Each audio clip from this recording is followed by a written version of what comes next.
Alright guys, I thought it would be prudent to take a video, kind of demonstrate and show the desert ironwood, seeing how this is not a wood that we've ever seen before in this industry, at least not that I'm aware of.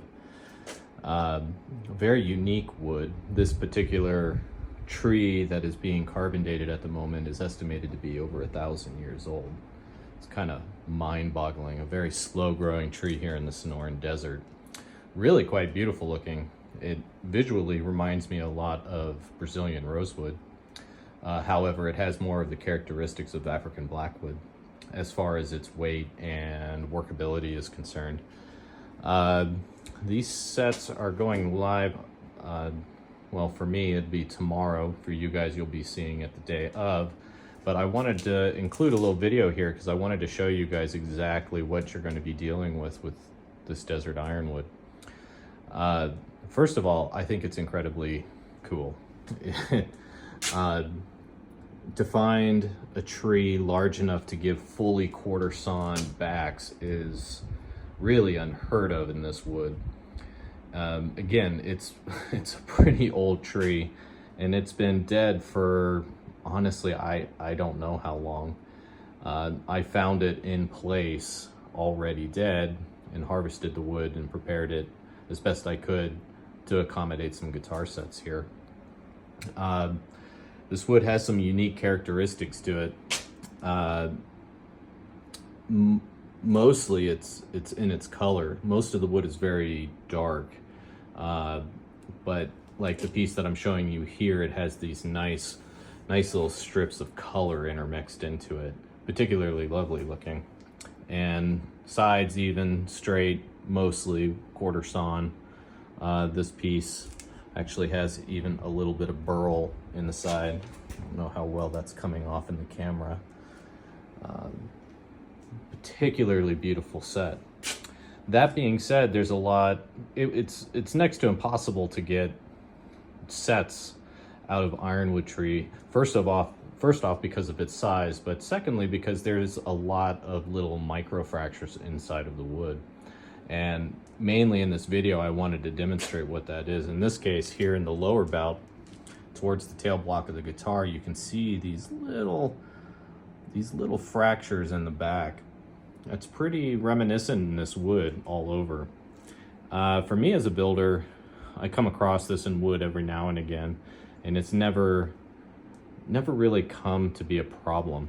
However, it's worth noting that that's there in case any of you are not familiar with how to resolve those little issues.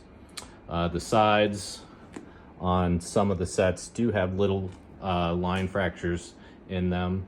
In another video I just did, I bent some sides that had some of that in there, and it did not cause any problems whatsoever. In fact, this wood bent a lot better than I had anticipated. I was really quite impressed.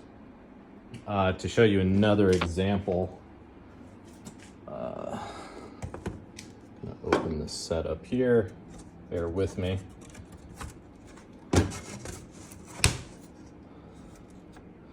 This set again has that nice, beautiful quarter sawn look, but you can see the little bit of this little fracture that happens in the wood. And honestly, it's up to whoever's, whichever luthier, whatever size, fits for what you're trying to build. I just wanted to make people aware of that. I don't personally find it as an issue. It is an aesthetic thing, most of which can be hidden. However, it is there, and you should be aware of that.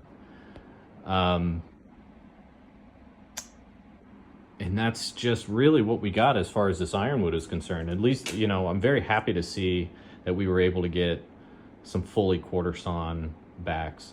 I have on most of these sets multiple outlines of a couple of my guitar sizes, so you can see how it falls in place here.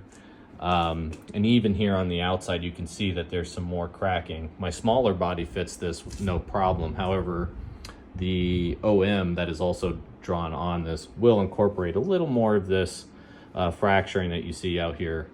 And again, it's up to you as far as whether or not you're willing to hide that, or if it fits inside of your profile or what you want to do about it, or just build a smaller instrument with it.